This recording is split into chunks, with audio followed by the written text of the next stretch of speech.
So, I found this at the store. It's called the King's English IPA, and so it is 6% alcohol by volume, um, and it's an English IPA, and it is made in England, it looks like. Um, Although it's imported from a company in Danville, California, which is about 2 cities away from me. So I'm excited to try this because I find American IPAs, the hop aggressiveness that's in an American IPA is a little too much for me. Um, I really find that the like piney, resiny, grapefruit quality of American um,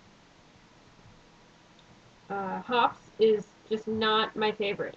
I like it in moderation, but English hops are pretty amazing. English hops are earthy or grassy, and they're much nicer. I think it's at least easier on my palate.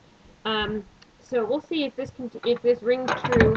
I think I had Samuel Smith's IPA. I don't remember whose IPA I had. Actually, I probably wrote it down. To tell you the truth. No. Yeah, Samuel Smith's India Pale Ale. So I'm curious to know if those qualities are going to carry over into another beer. So aroma-wise, there's a lot going on here. I have a deep malty sweetness, but there's some hot bitterness on the top of that. Um,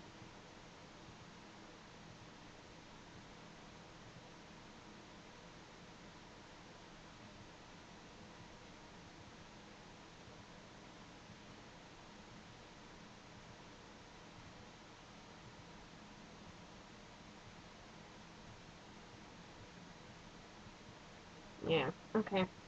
There might even be a little bit of fruity esters going on in there. I'm not certain. Um, Aroma, and I'm going to use this big style guideline that I've got down here to show you the appearance. It's a beautiful deep amber color. I always get confused with which direction is um, the camera's going. But anyway, this deep amber color. It's a beautiful um, deep, almost brown. It's red when the light's coming from behind it. Um, and so that's correct. It should go from a golden amber to a light copper. So we're right in that neighborhood. The alcohol by volume range is 5 to 7.5%. This one comes in at 6 even, I think. Yeah, 6% alcohol by volume. And on to flavor. Oh, so it did pour with the head, but I didn't pay much attention to it because I thought it was going to stick around. So it did pour with the head, though it didn't really retain a head. And so higher alcohol alcohol content beers are going to leave legs behind, like you see in wine glasses, just because of the alcohol content. But at 6%, I'm not certain that we're going to see that a lot. Into flavor.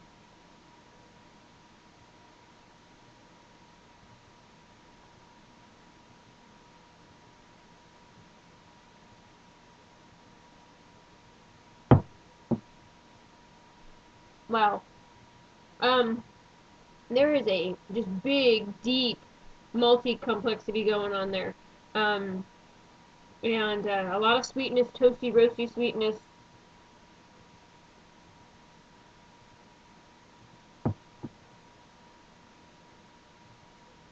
Now I know why I like English IPAs, because I really like that deep, roasty, malty um, quality.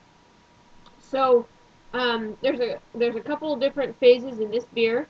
Initially up front, it's big, heavy, deep, malty roastiness, almost like a coffee like or a caramel like. It has some sweetness to it, um, and then it finishes and dries up as it finishes, and the aftertaste has a little bit of that kind of hop um, flavor to it that offers kind of an astringent finish, almost astringent.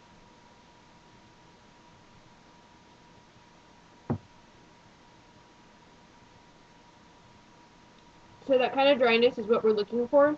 That's the hops that we're trying to get out of an IPA. Um, but there's so much just roastiness in this. It's almost reminiscent of a porter, but not quite. I think that's a pretty good description. Body-wise, mouthfeel, it's a pretty heavy beer. There's a lot going on here. Um, and it's almost thick.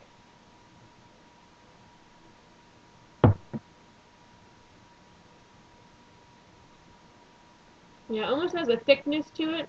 It's pretty delicious, I gotta tell you. Overall impression, great beer. It is just a big hitter.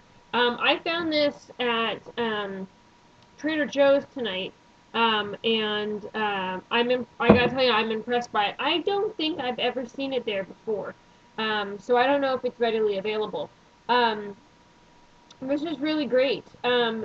I really like the intense maltiness, the sweetness and the complexity that's there, and the kind of toasted coffee.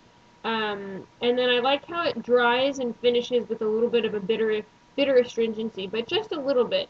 And like I had mentioned in the beginning, an English IPA can be hopped with English regional hops, and so they are specifically known to be earthy, grassy, fruity, and I don't think floral really comes into play.